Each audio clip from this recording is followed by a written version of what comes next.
बरोबर, कारण आम्ही एक काम आपण करत होतो आणि मग गवळी सर आले आणि त्यांचा जो टच आम्हाला मिळाला, so everything started changing from there. So I tell you specifically का तुमची ना म्युझिकची असाइनमेंट होती इकडे, तर मी पण सिमिलर काहीतरी एक्सरसाइज घेऊन आलोय की हाऊ यू स्टार्ट क्रिएटिंग.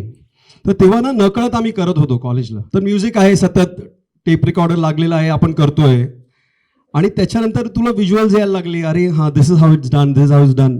नंतर फिल्म मेकिंगमध्ये त्याचं बॅकग्राऊंड म्युझिक कधी झालं कळलंच नाही मला. So how it started changing ना, तुझे आयडियाज कुठून येणार, कसं येणार, काय होणार. So that music played a huge part, which was accidentally happening in college with us.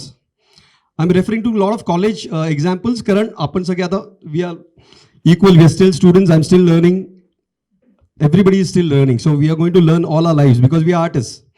आणि काही पेरेंट्स मला दिसत आहेत इकडे. तो फर्स्ट ऑफ ऑल कॉन्ग्रॅच्युलेशन्स, तुमने इंजिनियर या डॉक्टर नहीं पैदा किया, तुमने आर्टिस्ट पैदा किया है, इसलिए कॉन्ग्रॅच्युलेशन्स.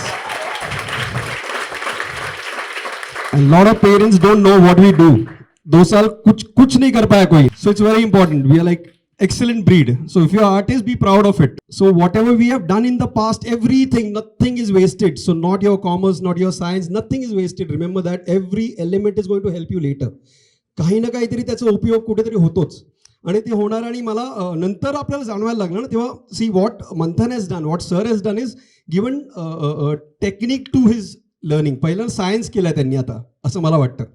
Because like how sir said ना, हे कसं काय घडतात, how is it possible to for a engineer or for a science student or a commerce student to become an artist. It's very difficult. पण त्याला जर मेथड दिली तर सगळं काय चेंज होऊ शकतं. And that is what is important factor in मंथन.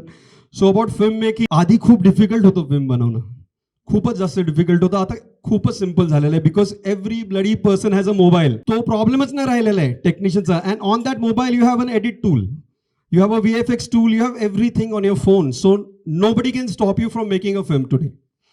पहिला आम्हाला खूप रिस्ट्रिक्शन्स असायचे. सरांना माहिती आहे की आता फिल्म कुठून आणायची, 16mm कुठून आणू, की डिजिबिटा टेप आणू की बीटा आणू. So all that was a different factor all together. So will go one by one two film making कसं करायचं, काय करायचं, काय आहे. So we'll just do one small exercise. I'll request you to close your eyes. Yeah? Just close your eyes and listen to this music piece.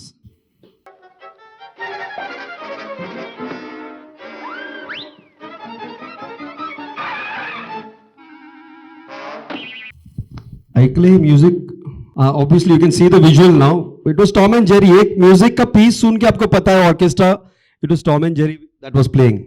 So music is very very important. Music plays a very important role. तर ते आम्ही exercise करत शाळेत कॉलेजला माहिती नव्हतं. We started doing that.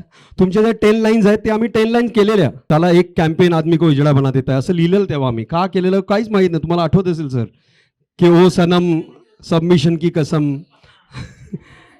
हां, आणि ते पूर्ण पेपर निकालना, बोर्ड पे लगाना, ओ सनमच्या ट्यूनमध्ये आम्ही ते केलेलं. So all that these were 10 लाईनर्स. आणि आता त्यांनी त्याला मेथड दिलेलं आहे. So it was very interesting. तर आम्ही तेव्हा असंच करत होतो, रफ किया था लेकिन फेअर हो गया. So all that. सो ओ सनमचं पूर्ण आम्ही गाणं बनवलेलं. And that has become an exercise in sirs education today. So that is very interesting.